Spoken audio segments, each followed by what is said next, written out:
Good morning, everybody. I'm roasting again. Today, I want to answer a question that I have heard posed. People seem to want to know where Christian worship and liturgy comes from. There's a pretty clear order of service in most Christian churches. How did that develop? The short answer is we don't know.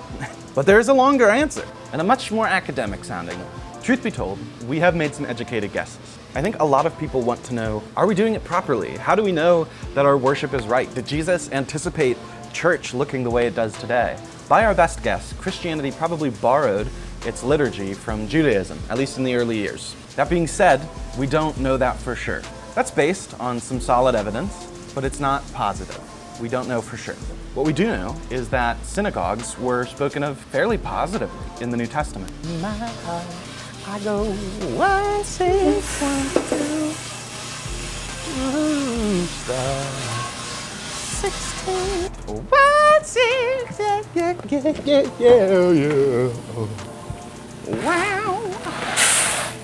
James refers to the church using the word synagogue. And so we're pretty sure, because the early Christians were largely Jewish, that they would have borrowed what they did in worship services from the Jews. So what did they do in synagogues? Later synagogue orders of service probably looked less organized than church tends to today, but they would have a general order of service that they would follow. They would begin their service by reciting the Shema. The Shema comes from Deuteronomy 6, and it gets its name from the first word in the passage. It goes, Shema Yisrael, Adonai Eloheinu, Adonai Echad. Hear, O Israel, the Lord our God, the Lord is one.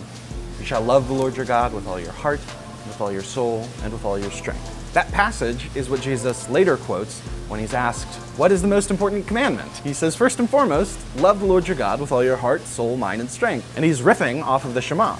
After reciting the Shema, they would pray facing Jerusalem. Then there would be an amen response from the congregation. So there would be some sort of worship given to God, and then the congregation would say, amen, amen. There would then be reading from the Torah or the prophets. They would paraphrase it in Aramaic.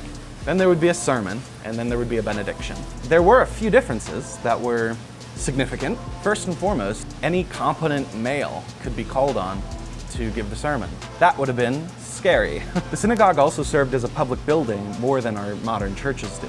It was a place for education and for prayer mostly. And so a lot of what we see Jesus doing when he enters the synagogues in the New Testament is that sort of education. He would come into the synagogue, not necessarily on the Sabbath, and he would teach, because when somebody of high esteem or a scholar came into a synagogue, it was common practice for the leaders of the synagogue to have that person give some sort of lecture.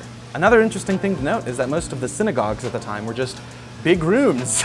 They were either in people's houses or in house-like structures. The fancy synagogue remains that we see today are not the norm. They're usually, although not always, from a period later than Christ. And so that's the liturgy that early Christianity probably adopted. There were some modifications that Christians made. On top of synagogue liturgy, a lot of scholars think that Luke inserted what are early Christian hymns into his birth narrative. A lot of scholars think that Mary's Magnificat is one of these hymns. So instead of just being Mary praising God, that would have been something that early Christians sang or spoke to God in worship during their services. One other part of early Christian liturgy that we are sure of is that early Christians would recite the Lord's Prayer 3 times every day.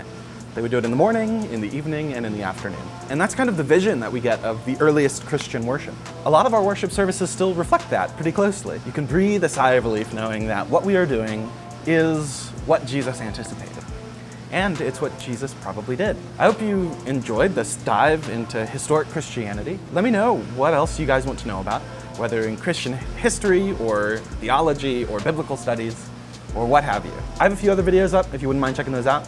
Share this with your friends, like and subscribe and ring the bell, and I will see you next time. Bye.